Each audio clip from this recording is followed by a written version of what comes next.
Really? Oh, cool.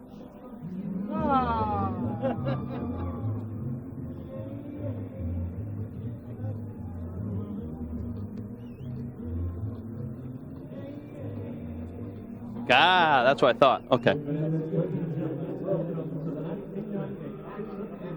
Oh, how blue. Well, hey, Sarge, do you have an Elvis Christmas CD? I know you do. We have one. We have one going in our little shuffle rotation.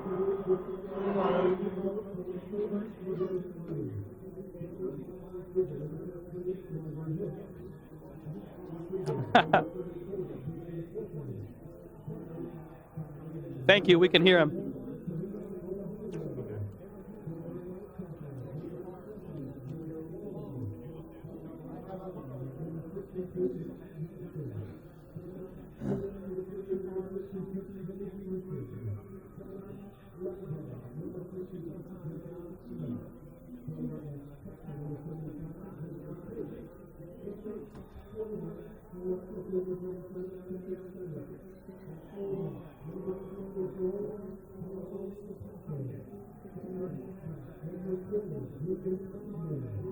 Hey, Holly, do you hear me down there? Holly, Holly, Holly?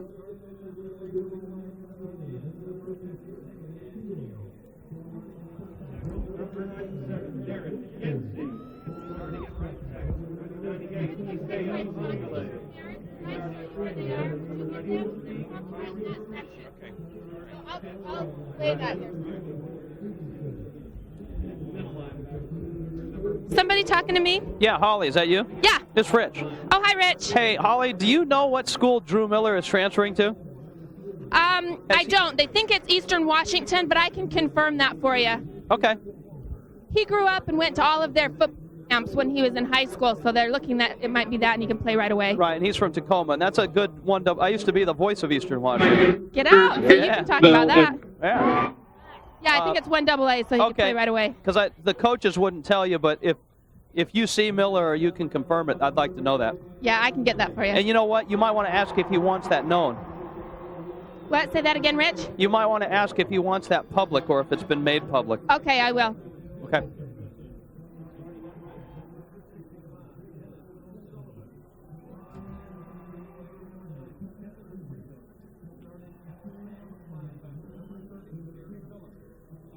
Oh.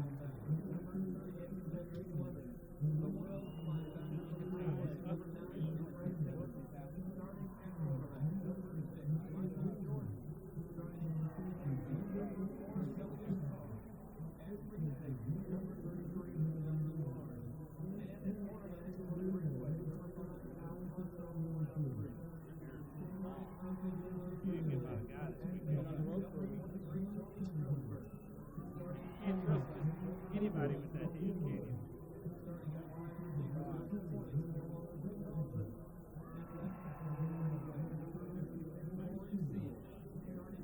Good.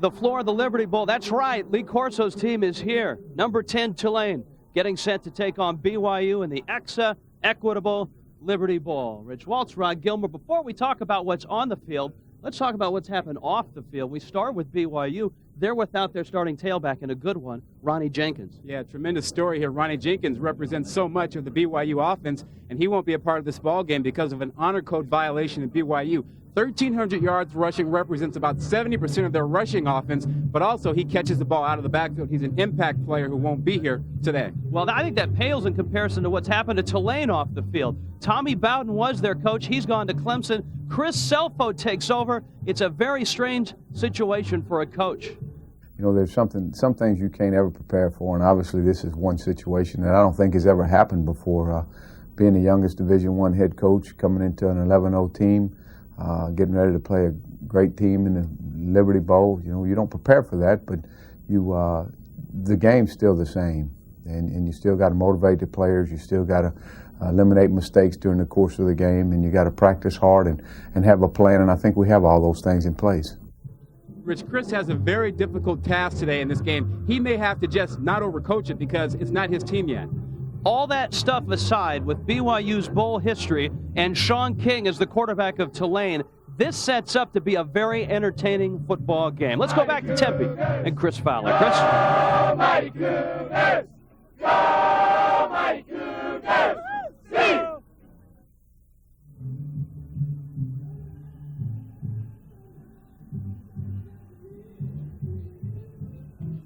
You got it, man.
The Liberty Bowl, Memphis, Tennessee. In its 40 years, it's housed some coaching legends. Frank Broyles brought his hogs. Vince Dooley, his dogs. Terry Donahue in UCLA. Tom Osborne and the Huskers.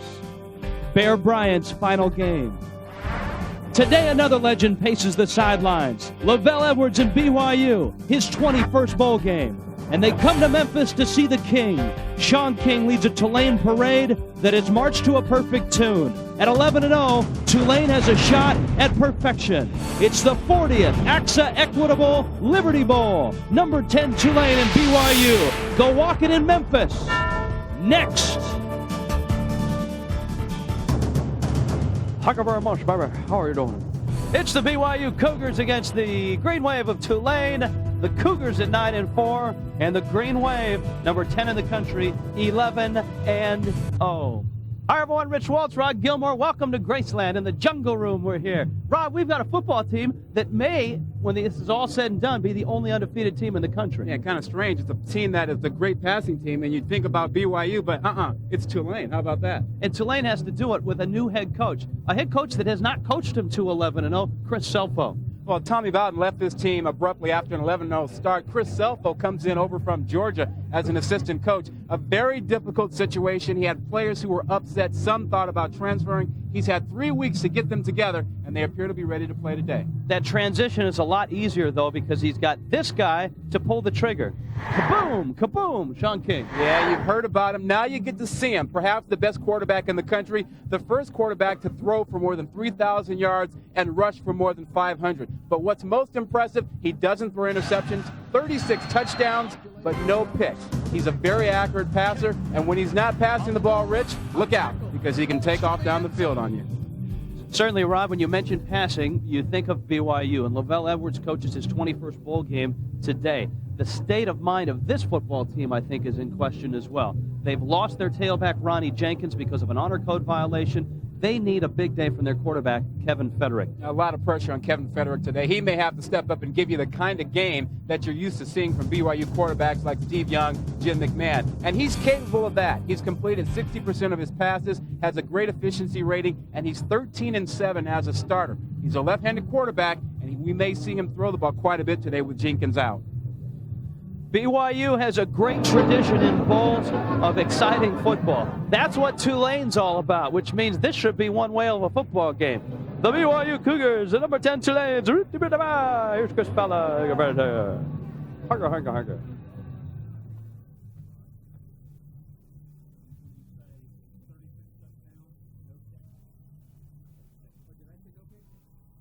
No fixes, last 166 attempts. Yeah, that's what I saw. What's our time? Is that water hot yet?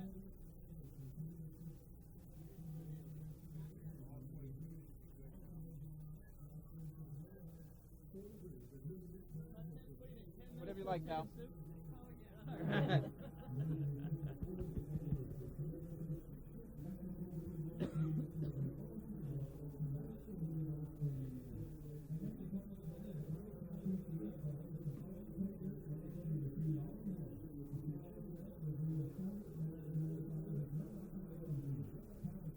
Yeah, I'll be right down.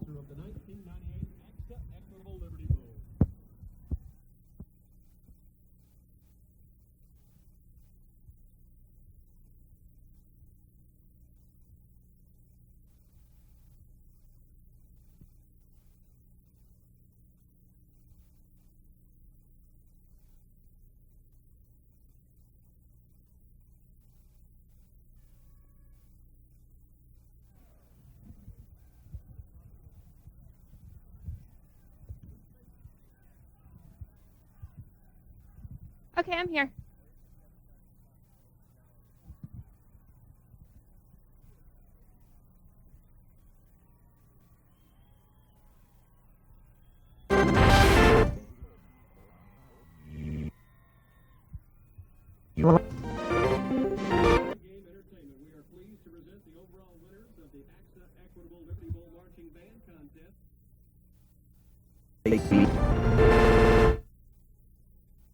ESPN's exclusive presentation of Bowl Week and the 1998 AXA Equitable Liberty Bowl is brought to you by Excite. Excite.com, where you go when you go online.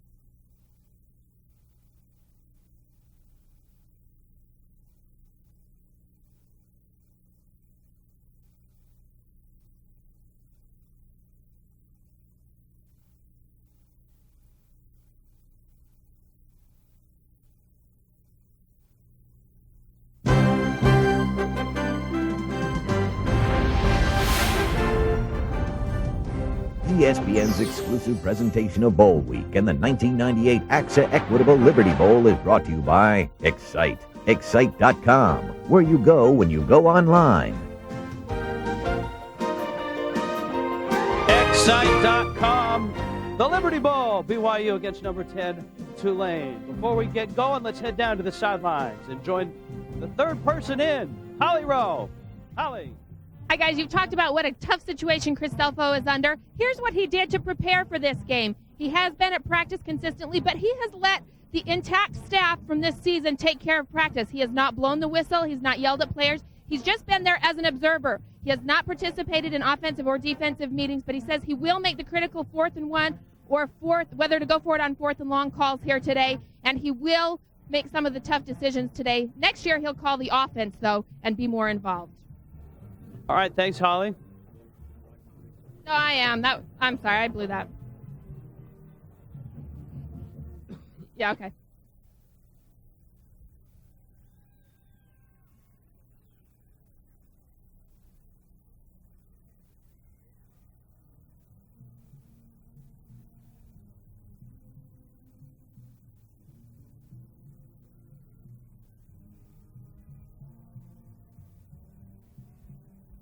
Guys, head coach Chris Stelfo is under a unique situation, and he has taken a hands-off approach to preparing for this game.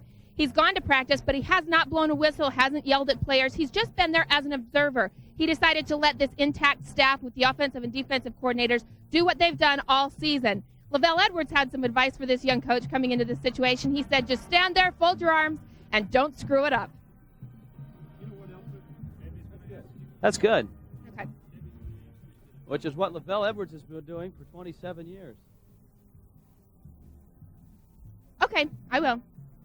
I'm going to talk to the officials. I want to get a clarification real quick.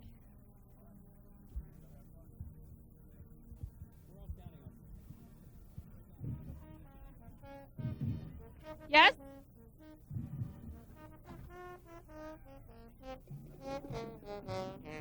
Yeah, I can. Yeah, I'll put it away. I'll put it away. What's that?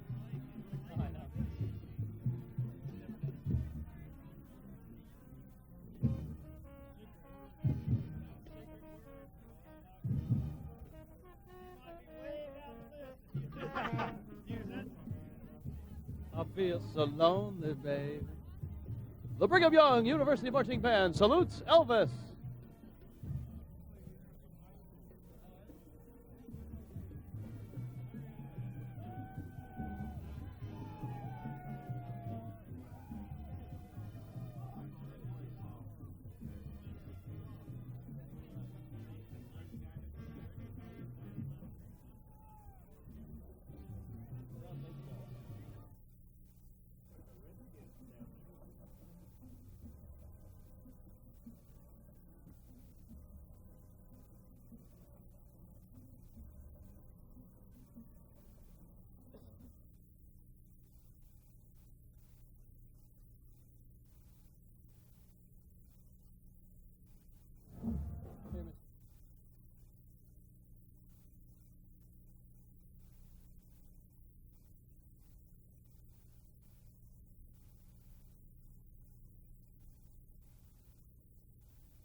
Oh, say, can you see by the dawn's early light what so proudly we hailed at the twilight's last gleaming, whose broad stripes and bright stars through the perilous fight o'er the ramparts we watched were so gallantly streaming, and the rocket moved on from its bursting evening.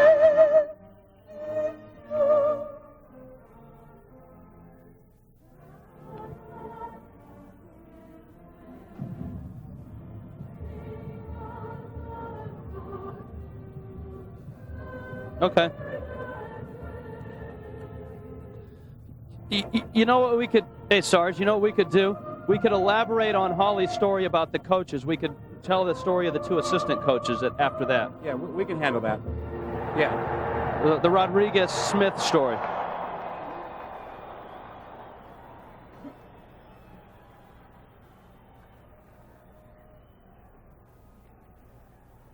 That would work too.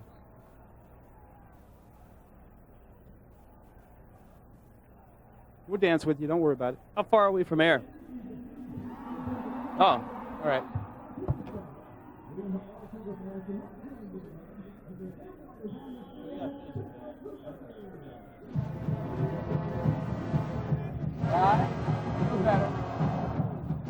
Okay.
you got it, baby.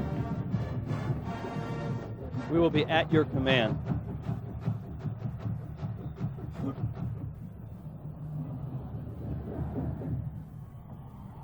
All right, guys and gals, let's have fun down there.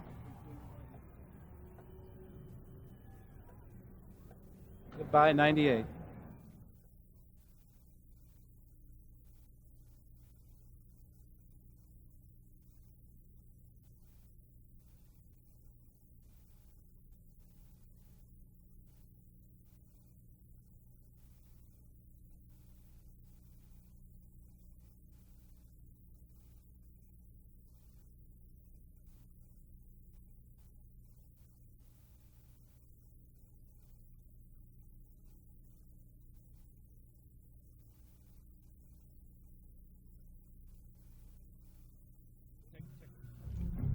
The Liberty Bowl, Memphis, Tennessee. In its 40 years, it's housed some coaching legends. Frank Broyles brought his hogs. Vince Dooley, his dogs. Terry Donahue in UCLA. Tom Osborne and the Huskers. Bear Bryant's final game. Today, another legend paces the sidelines. Lavelle Edwards in BYU, his 21st bowl game. And they come to Memphis to see the King. Sean King leads a Tulane parade that is marched to a perfect tune. At 11-0, Tulane has a shot at perfection. It's the 40th AXA Equitable Liberty Bowl. Number 10 Tulane and BYU go walking in Memphis. Next. 40 years they've been playing this football game, and today the AXA Equitable Liberty Bowl has got an undefeated team. The BYU Cougars against number 10 Tulane.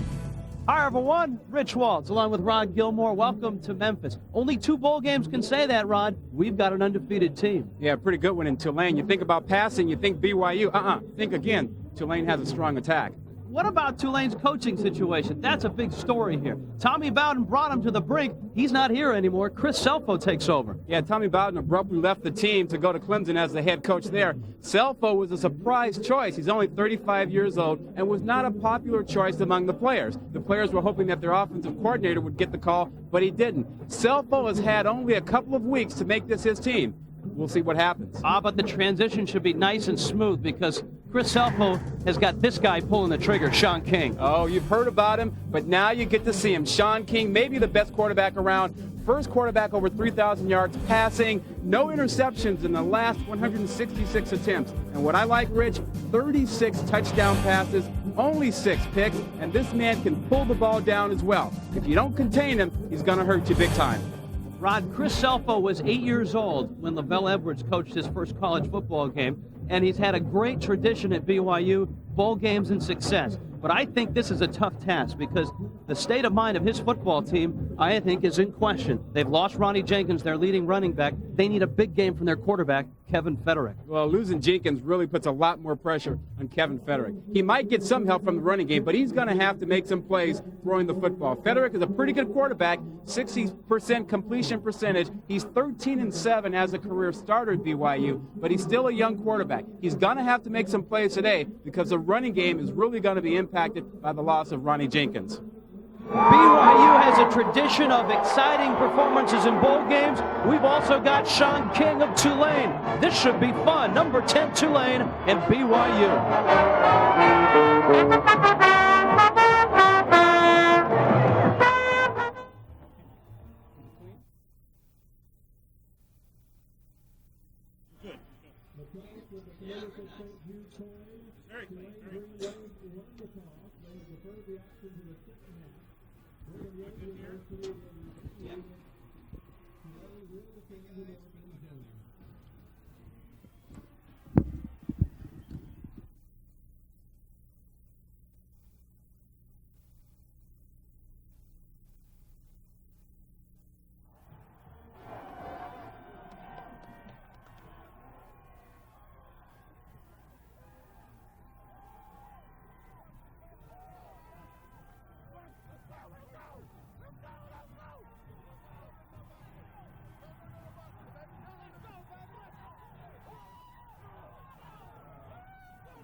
ESPN's exclusive presentation of Bowl Week and the 1998 AXA Equitable Liberty Bowl is brought to you by Excite. Excite.com, where you go when you go online.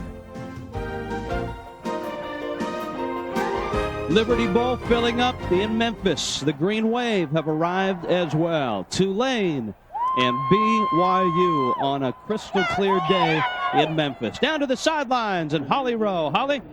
Gentlemen, you talked about the tough head coaching situation for Tulane. Well, Chris Selfo did one thing that was important. He asked the coaches that got these kids to an 11-0 season to stay. And he's been very hands-off in practice. He hasn't blown a whistle or yelled at any kids. In fact, he hasn't gone to the meetings. He's taking the approach that these assistants got them here, and they need to do their job today. Chris Selfo got some advice from Lavelle Edwards. He said that yesterday, if he was Chris Selfo, he would simply fold his arms on the sideline and don't screw it up. That's something Lavelle Edwards has been doing for 27 years. 21 bowl games for Edwards at BYU, third winningest active coach in college football. And he brings a pretty good defense into this ball game, Rich. You know, you think of BYU, you think about quarterbacks, but they have a pretty good defense, and it's going to be tested today by Sean King and the Green Wave. Edwards and the BYU defense that you spoke of, 5th in the NCAA in overall defense. It's been an interesting season for BYU. It opened with a loss at Alabama. They had a big win over Arizona State, a dramatic win over Utah to put them in the WAC championship game. There's your weather, 43 degrees and a wind chill that will bring it down to 32. BYU, of course, defeated in the WAC championship game. Tulane, a perfect 11-0. Conference USA champions. Tulane won the toss and deferred. BYU wants the football.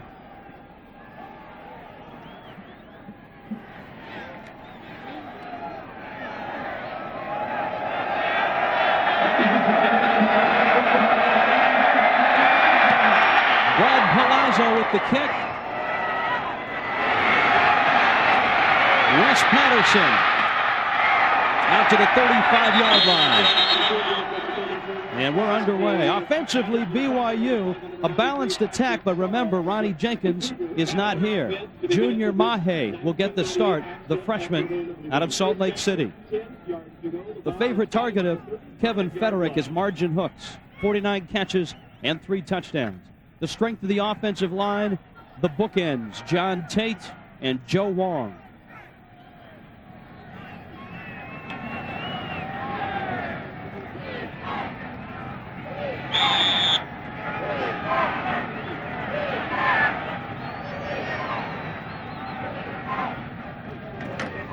Kevin Federick.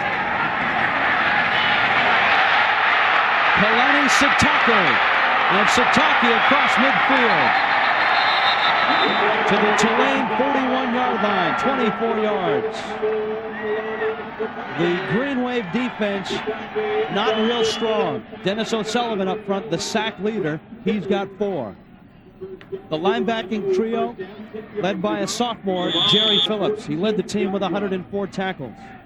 14 interceptions in the defensive backfield. Michael Jordan is their best. What else? First team Conference USA pick. A name like that, he's got to be good.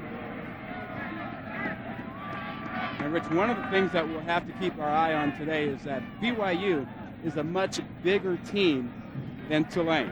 And up front, their offensive line is huge. Procedure, and that's before this snap, after that last play.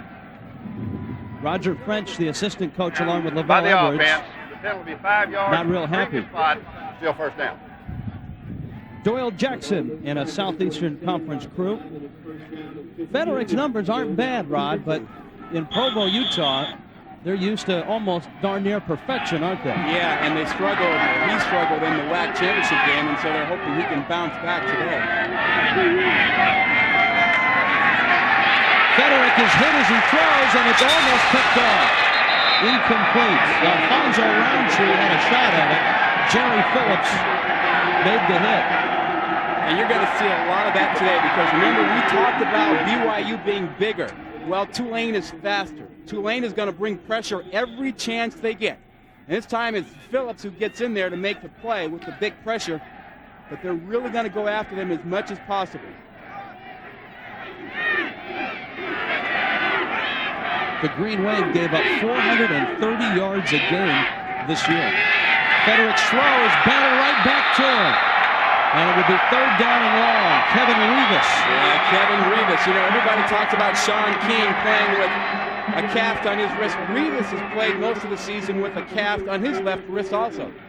Had a broken wrist, but he still managed to play, never missed a game. And Rivas knocks this one down on the right side, but once again, the pressure on the other side was Brett Timmons, number 9.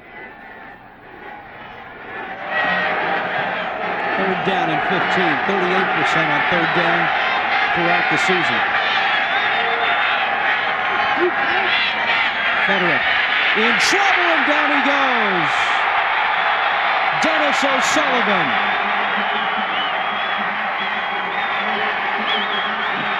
This is a real matchup problem for BYU right now. And they're not ready for the speed and quickness that Tulane has. And BYU is going to want to stay out of long passing situations so that they can run and pound the ball because they can't match Tulane's speed right now. J.D. Hartsfield will kick. John Wilson is deep for Tulane. A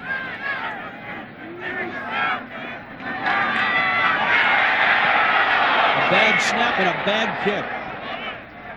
But a good roll for BYU. To the 17-yard line. All right, here's the Tulane offense. Blink, you might miss it. They run the no huddle. Tony Converse will rotate with Jamaican Dartez at that tailback spot. Your receivers are both real good. P.J. Franklin, their leader, 74 catches, but Jawan Dawson's got 68 catches. The offensive line anchored by Bernard Robertson, first team Conference USA pick. And our first look, Rod Gilmore at the King, Sean King, and that no-huddle offense. His throw is batted down. Isaiah Mangale got a hand on it. Darren Yancey anchors that front four, 4 sacks. He's a senior out of Blackfoot, Idaho. Rob Morris is an outstanding middle linebacker. WAC Defensive Player of the Year in the Pacific Division. Rob Warcup gets the start in place of Hashi Robertson, who along with Ronnie Jenkins is suspended. Going deep is King, and he's got his man, Jawan Dawson, and he went right after Rob Warcup. Well, and that's the matchup you're going to see. I mean, missing Hashi Robertson is a big problem for BYU. He's a great cover guy. Warcup was the nickel back. Now he moves up to starter. He can't handle Dawson one-on-one. Tulane knows that. They're going to try and milk that all day long. And that's going to be a problem. They may have to zone that area more because Dawson will beat that man coverage. You've got Franklin and Dawson, so really no place to hide for workup. Two outstanding receivers for Tulane. And no time for BYU to rest. I mean, no huddle. They're right back at the line of scrimmage. King. Got him in wide open. Franklin. And he can't hold on. Oh, he had him out there. I mean, Sean King surveyed the field very appropriately. I mean, he was under pressure. He looked off to the left first and came back and found Franklin, and it was right there on the money. Franklin just was too wide open, had a chance to think about it, and dropped it. Look at this set, Rod. This is not trips. It's a quartet of receivers. Adrian Burnett, Derek Stevenson to make the play. Well, Tulane gives you all kinds of looks. They'll put 3 receivers to one side. This time they give you 4 receivers. Look right down here. That's 4, a little diamond. BYU, they're playing zone against this, and they read it appropriately. They defeat the blocks, and they knock down the screen pass here. Not much a game. Good adjustment by BYU. Chris Sulfo at 35 years of age, the youngest in the Division 1A football. King again. Adrian Burnett the catch. And he's down to the 35-yard line. He's just short of the first down. Great run after the catch. They almost picked it up. And here's the first opportunity to find out what Chris Sulfo will do. I mean, he gets to make a call in 4th and 1 here. And in the no huddle, BYU has to call a timeout. They were not ready. Derek Stevenson made the call. BYU a timeout. Tulane's on the move. We're underway in Memphis.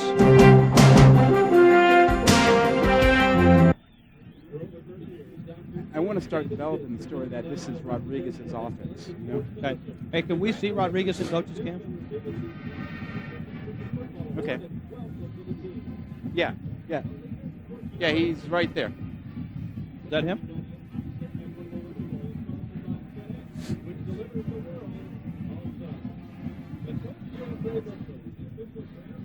Yeah, we may not have time.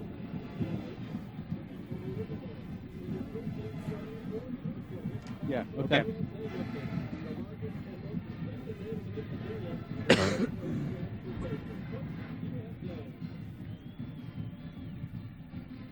Hey, that was this is Sulfo's first decision as a head coach.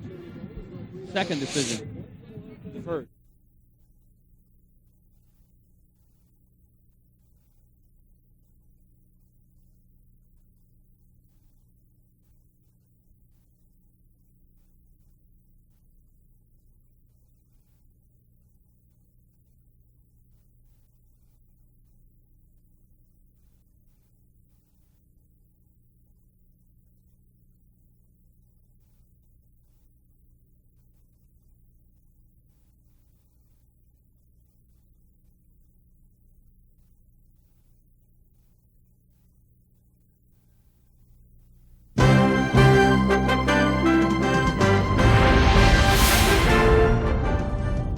ESPN's exclusive presentation of Bowl Week and the 1998 AXA Equitable is presented by AXA and the Equitable. Start building your financial future today. And in part by the all-new Jeep Grand Cherokee, the most capable sport utility ever. Elvis slept there. That was Graceland. On 4th and 1 now. Tulane on a quick shift. A little no-huddle look. Play action going for the big one, and it's incomplete. They gambled. Mike Turner, the tight end, was not open. That's Rich Rodriguez, who tried to show you up there in the booth, the offensive coordinator. He's right here. You can't see him there. Now you see him. And he makes the calls. It's his offense that's being run now. Chris Sulfo, the new head coach, will make all the important decisions on 4th down, whether to go for it, but the play selection belongs to Rodriguez. And you can see he's getting on the phone right now, and I'll bet Sean King is on the other end of them. that's a story that will develop throughout the day, but the position that Rodriguez has been put in by this coaching change is a very awkward one, to say the least. BYU second possession. Federer's throw. A sliding catch is made nicely by Ben Horton.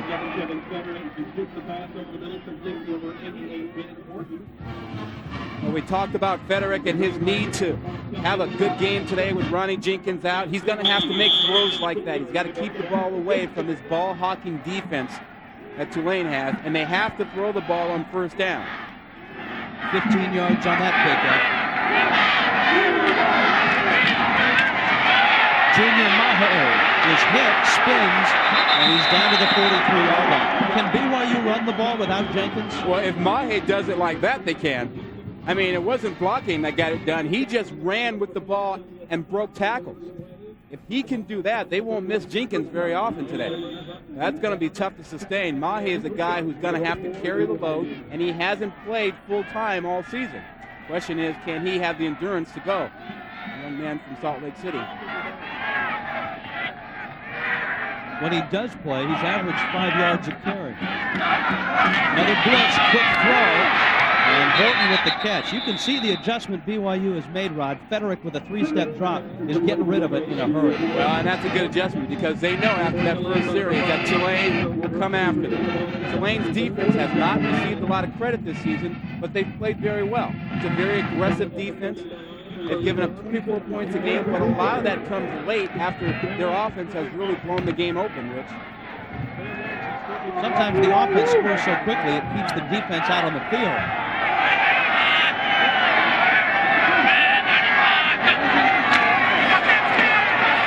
No flag. Federic's throw is caught by a diving Tavita Ofohangawe. Yeah, and I thought you might have seen a receiver move at the bottom of the screen, Rich, and that there could have been a penalty call, but no. Now watch the crossing route again for BYU. They love the crossing route. Federic waits for it again, and he finds his man coming across the side there. Meldon Barnes, the free safety, on the coverage. Ofohangawe, a very good tight end, and BYU will use him. Breaks loose. He's to the 10 and down to the 8-yard line. Tellius Carr made the stop for Tulane. He looked like Ronnie Jenkins on that one. And Ronnie left him a little bit of stuff, you know, showed him how to make a move or two in the open. Mahe with a nice jitterbug change of direction. Showed us some power, showed us some moves, and he's also an excellent receiver. 2 carries for 24 yards, Rich. They can run the ball if he can do that. 17 yards on that pickup. Aaron Cupp, a reserve fullback on a draw that goes nowhere. It'll lose 3 or 4 yards.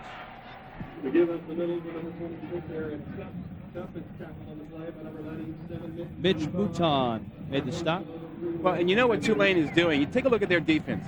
396 rush attempts. A quarter of it, 25% of the time, they have tackled the running back in the backfield. And that tells you that they come after you. They blitz you, they attack, they don't sit still. They're small, but they're aggressive.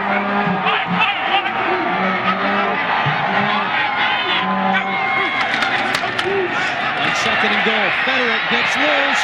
Horton the catch. Touchdown BYU.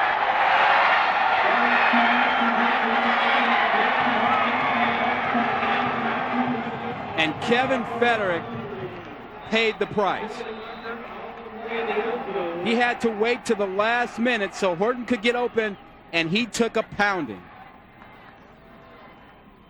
Quarterbacks have to make plays. They have to be patient. And Federic waited. He waited as long as he could and took the punishment so that he could get the touchdown pass out there. Cedric Clemens with the hit. Flag after the play. A celebration penalty on BYU. Ball was a dead ball, unsportsmanlike against the offense. Penalized 15 yards on the try. We'll have the try down now. This is a field goal now. You know, Rod, there was an unsportsmanlike celebration call that figured prominently in the BYU-Utah game when Utah was driving for what could have been a game-winning field goal. That call went BYU's way. This one is on BYU. Owen Kochman.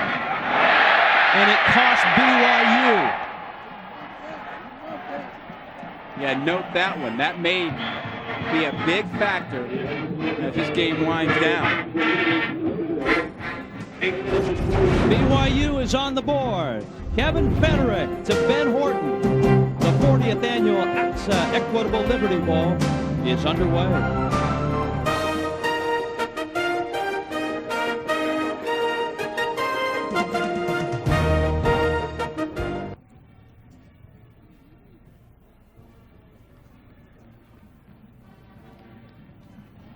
I need some water.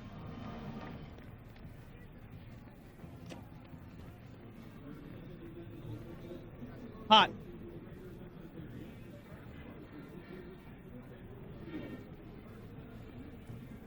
Told Lavelle about that call. He said he did a pirouette in the end zone. He let that go, but as he was coming off the field, he did kind of a hand signal. He said, I had to call that one. It's getting hotter.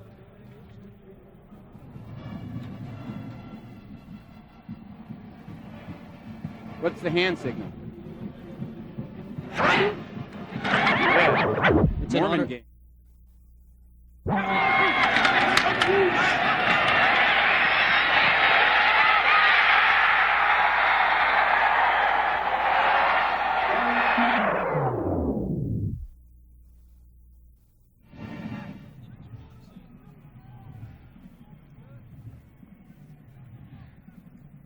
Tackle him, he shows pass every time. These big fat butts, man.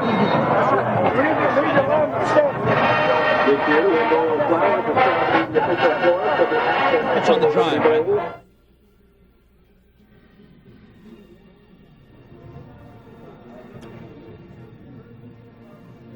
Starting to heat up.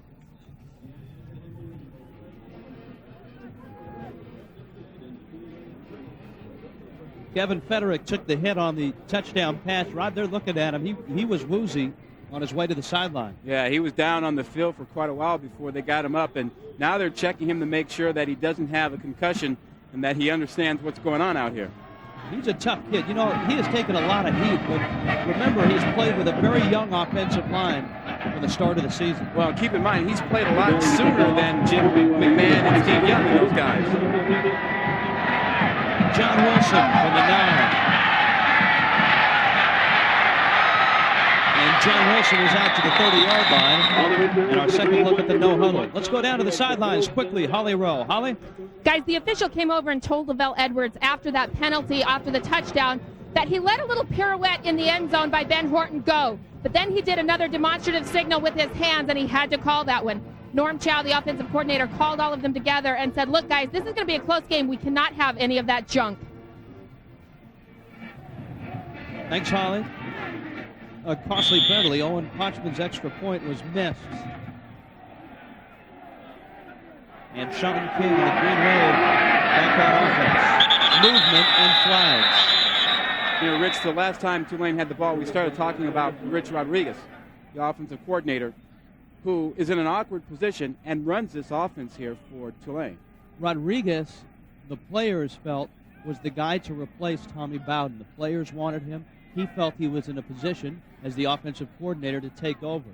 However, Tulane went outside the program and hired Chris Selfa, who had ties to the program, certainly. Rodriguez is going to Clemson to join Bowden. The players, and in particular Sean King, convinced him, begged him to stay for this football game, and he did. Yeah, exactly. And he says that he feels no loyalty towards the university, but he's loyal to the kids, and in particular to Sean King. And he wanted to be here for this game to help them out. But hey, after this game is over, the coordinator is gone.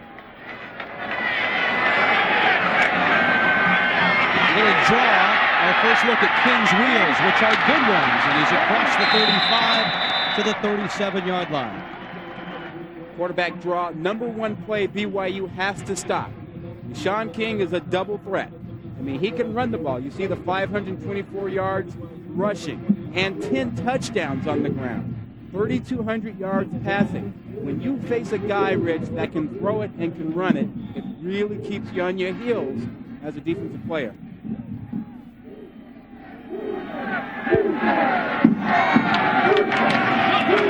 Second down. Jamaican Dartez has the first down. And the Green Wave moved the sticks. Chris Selfo told us that the thing that really surprised him when he got to Tulane was just how small the players are. Jamaican Dartez is one of those small players. He's only about 5'7", 175 pounds. And Selfo is used to bigger players, particularly linemen at Georgia. Doesn't have that here.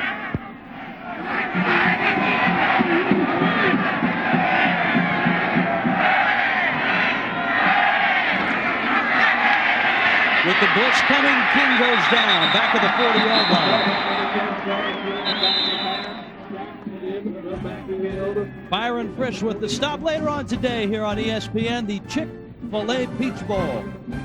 Chris Selfo's old team, Georgia, number 19 against number 12, Virginia. And then later on tonight, another head coach in a similar situation, David Cutcliffe, taking over from Tennessee to Ole Miss. They'll take on Texas Tech on ESPN. What's with the coaches leaving before bowl games? You know, it's nothing new to get a new coach for a bowl game, but to get a coach from outside your program come in and coach the bowl game, that's what's different. It may not be different, but I don't like it. I think, you make a commitment to a team and then you stick there and finish the season with them. BYU was offsides, so Tulane's going to get a first down and 5 and a quick hit to P.J. Franklin. He runs into Chris Ellison. Second down. Rich, and I have to believe that Tommy Bowden, watches this game, and he has to have some feeling for his players that are out there and not being here with them. This is a team that's 11-0, trying to get to 12-0 and have some kind of a claim to having been one of the top teams in the country. So Tommy Bowden may be a Clemson Tiger now, but he still has to be concerned about what's going on here today. Oh, absolutely. And this is no indictment of Bowden. He had to go when he had to go. It might be an indictment of Clemson.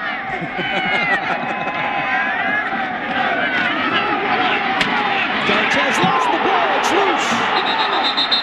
And Tulane got it back. Rob Morris with a big hit. Yeah, is that any surprise? And Rob Morris, the WAC's Defensive Player of the Year, is a big-time player. And that was a big-time hit. Bernard Robertson made the recovery. And you want to know where the ball is? Just watch 44 White. He always goes to the ball. Right there, shows up. You see how far back he knocks Dartez? And Jamaican Dartez is going to get knocked back about 3 yards as Rob Morris just nails him. King to the air as his man P.J. Franklin. And Tulane continues to move the football, Rod. They've got a first down in BYU territory. Well, and doesn't this hurry-up offense remind you of the Buffalo Bills a few years ago with Jim Kelly pulling the trigger? And they come to the line of scrimmage. They don't give you a chance to catch your breath on defense. They don't always run it quickly, but they make you stand out there in your position. You don't get a chance to huddle up. You don't get a chance to bring in new players on defense. Was it Sam Weiss at Cincinnati that really started that? I think you're right. Little reverse, and it's Franklin to the 30. A gain of 12, another first down. P.J. Franklin, a dangerous guy, whether you throw it to him or give it to him. Hey, watch your quarterback right there. Watch Sean King now come back and get a block, which is going to spring Franklin on the reverse. And P.J. Franklin doesn't get out there if Sean King doesn't make that block.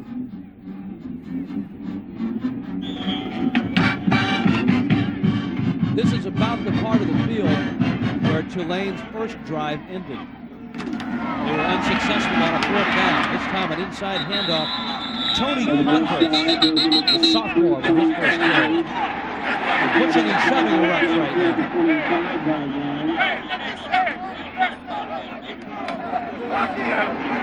That's Chris Ellison, number 4. And Jason Walker, number 2. Yeah, the officials are really going to have to keep this one under control. There's a lot more talking and stuff going on out there than you'd expect.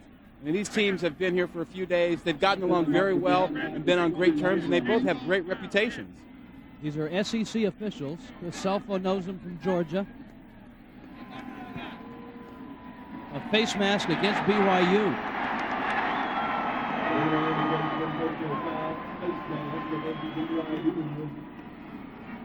Rod, let's take a look and see if we can find out exactly what happened. Yeah, action's going to be over here on this side as it comes down there. That's where you want to focus your attention. Watch the end of the run from this angle here, and you're going to see some pushing around. There's the push from behind, and that looked like it was, I couldn't tell if that was 44 Morris. It was. It was Morris. And that was the face mask, too. Yeah. And Stevenson, Derek Stevenson was in there also, 54. It's a big penalty because it moves the football to the BYU 12. And it looked pretty cut and dry, Rod. It looked like he had him by the face mask. Same play. This time Converse goes down at the 14. Ed Keel made the stop. You know, Rich, the problem for BYU when they match up is not really so much the outside receivers, but the inside receivers for Tulane. I mean, when you have Franklin inside on a linebacker, that's a mismatch. Or sometimes they will take one of their running backs, Tony Converse, and put him in that slot, and that's a bad matchup for BYU. Tulane will use 6 receivers, and they can all run. King to the end zone. Franklin can't get it.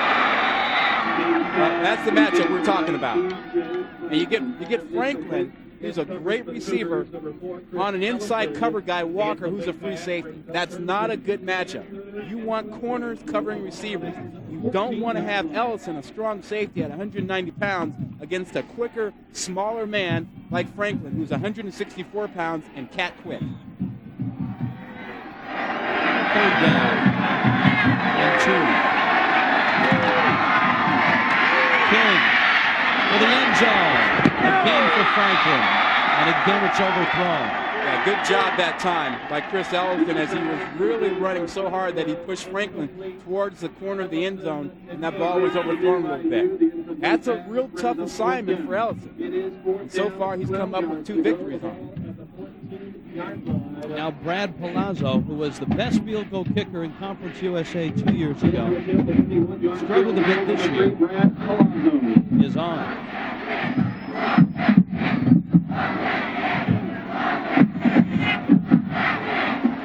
31 yards.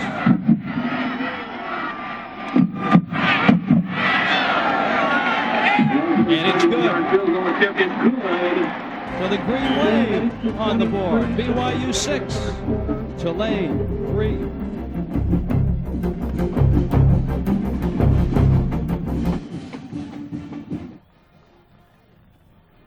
You fill a big cup with hot water?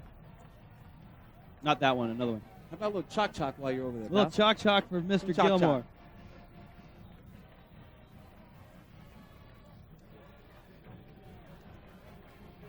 Oh, yeah. Go, Rich. Do a flashback. In 1943. Just as long as it isn't watery out.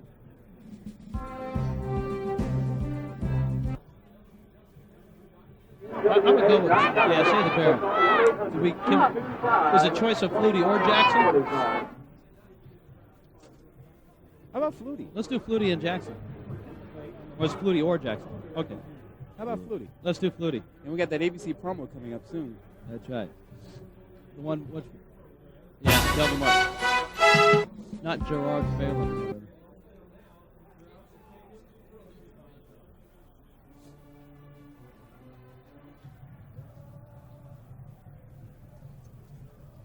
He's cool, Jerry.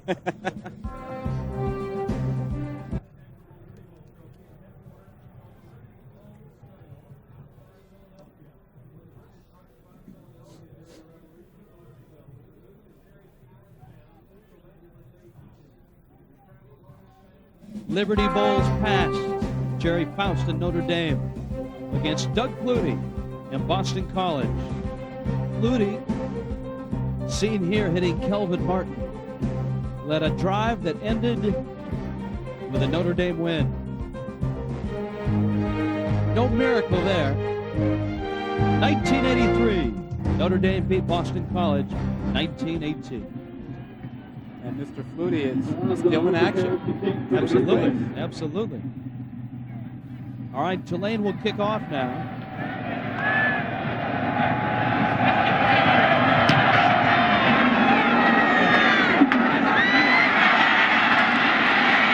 Mike Rigel. And Rigel's got some room. He's out to midfield. And down he goes. Jamal Jones made the stop. Rigel might be hurt.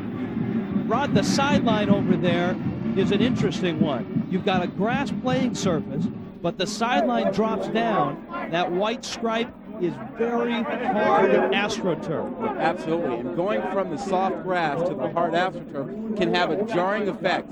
And he was also thrown down pretty hard over there. But I think you're right. I think going to that surface had a real impact on him. Hey, who's got contain on the left side? Who's got contain? Here's a look. Yeah. Watch the end of this thing here. Now he's over and he's thrown down on the hard AstroTurf, and that's the hip that hits right on that hard surface we were talking about. We walked the field yesterday, and that is really hard. It's about an inch lip from the grass down to that white stripe. Just call it concrete. That's really what it is. Rigel, who's a talented freshman out of Lakes High School in Tacoma. Ladies and gentlemen, number 8, Mike Rigel. You probably heard in the background the Tulane assistant coaches complaining about lack of containment on the outside there, which allowed Mike Rigel to get outside and have that long kickoff return.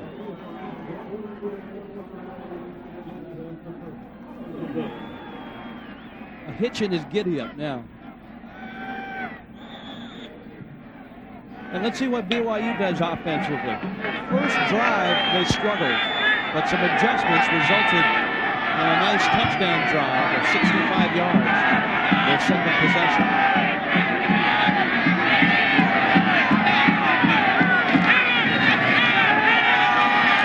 Frederick's got time. A wobble that is caught by Ben Horton. That is a tremendous catch. How about that? That was a knuckleball thrown out there. Horton has been the man so far. Has one touchdown pass already. He's going to beat Michael Jordan this time. You don't beat Michael Jordan very often. But Horton makes this catch.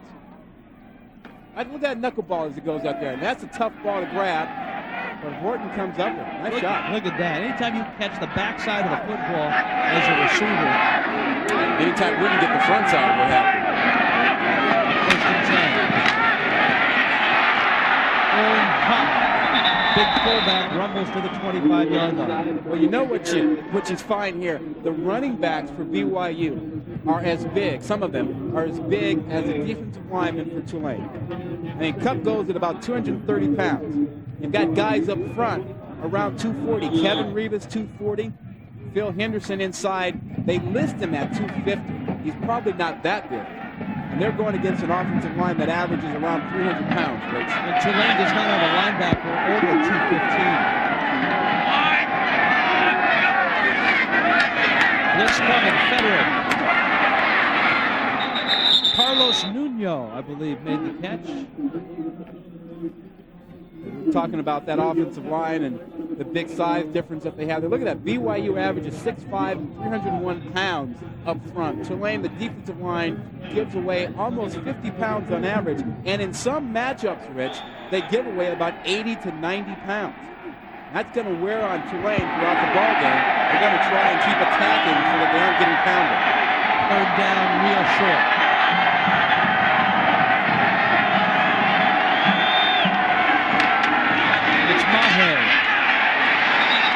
Stumped at the 19, but he has enough for the first down. And notice where BYU ran the football. They went behind number 75, John Tate, a big left tackle. We talk about big guys. He's the biggest one up there, just about at 310. And he's a strong guy, an all-conference player. And you'll see them run the ball behind him, particularly with his matchup, because he's going to be going against Rivas, who's only 240 pounds.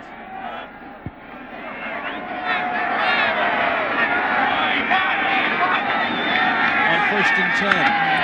Federick. Rigel. He may have lost it in the sun. Michael Jordan, I think, was on the coverage, and he's pretty fortunate that they did not flag him because he never really looked back for the ball from this angle.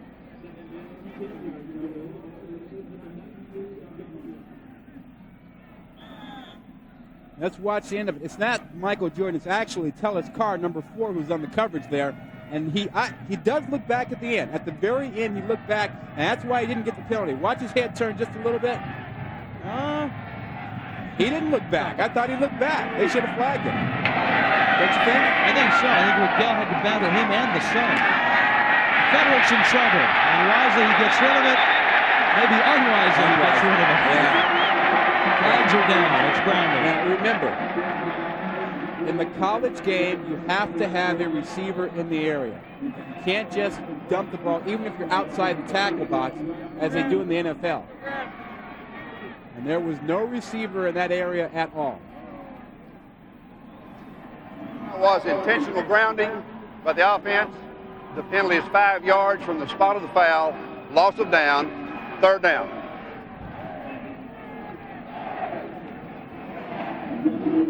Now he's got to look to his left, and there's the ball, and there's nobody out there. That's a penalty. It becomes 3rd down and 26 now, and they are not in Potchman's range. Frederick. Picked off! Michael Jordan! He's 30! He's 10! His score! 79 yards!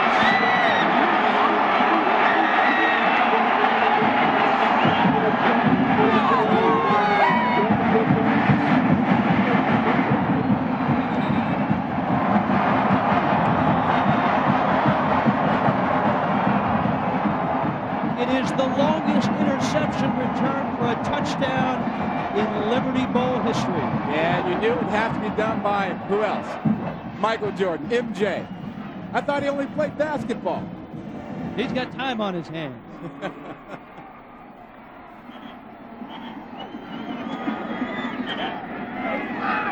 In a big turn of events early on, Norm Chow, the offensive coordinator, lecturing Kevin Federick.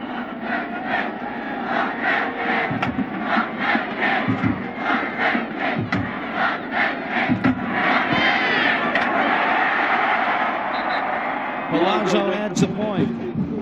You know, Tulane is on top 10-6. Yeah, when you throw that ball, you've got to throw it a long way. And here's the matchup here. You have to have a strong arm to throw that out. I mean, he's on the far hash mark. Jordan is sitting back in his zone, and look how far that ball has to go. If you don't have a John Elway kind of arm, that ball's going to hang out there, and guys like Michael Jordan will step in front, pick it off, and run it back. Well, what a great block on Federick by one of Jordan's teammates to get in there. Federick is staring this thing down. He wants his man Mike Rigel, the whole way. Jordan sitting back in the zone is all over this. Rich, you see how long that ball was in the air? Senior out of Baton Rouge. First team Conference USA pick. All the people back home in Baton Rouge, what's up? We're bringing home 12-0, baby. That's real. I'll tell you what was real. His play. It was real good. Tulane trying to finish it 12-0 with a chance to be the only team in the country to say that. Well, and that raises the question. Should Tulane have been included in the Bowl Championship Series?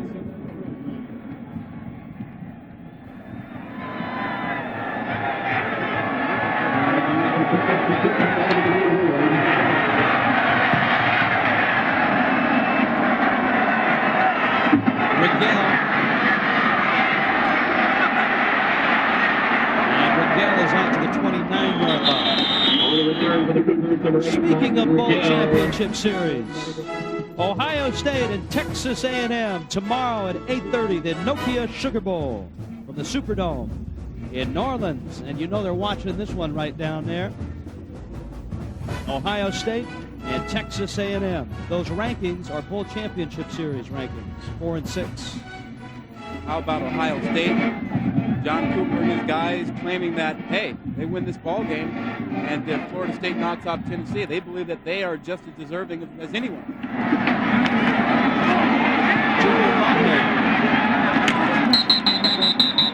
Out to the 32-yard line.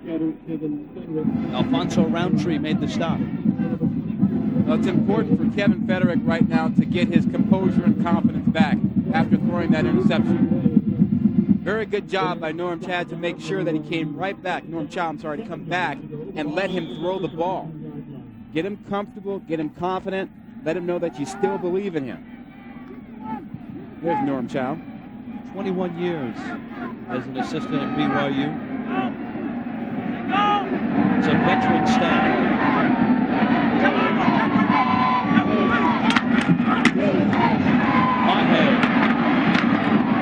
And he's hit. Cedric Clemens finished him off. I'll tell you one thing, there's a good matchup going on the other side with John Tate and Kevin Revis. And John Tate's an all-conference performer, but he has his hands full with Revis because Revis is so quick. And Revis is taking him outside and then taking him inside. So John Tate is really having to move his feet. He's got good feet, but he's really working today. A different kind of guy for him to face. I said at the start, with BYU's bowl history and the season that Tulane has had with Sean King, this should prove to be a rather entertaining football game. And the first quarter did not disappoint. Kevin Federick and BYU in Memphis. And right now, the Green Wave of Tulane on top after one.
Oh, geez, I like them both.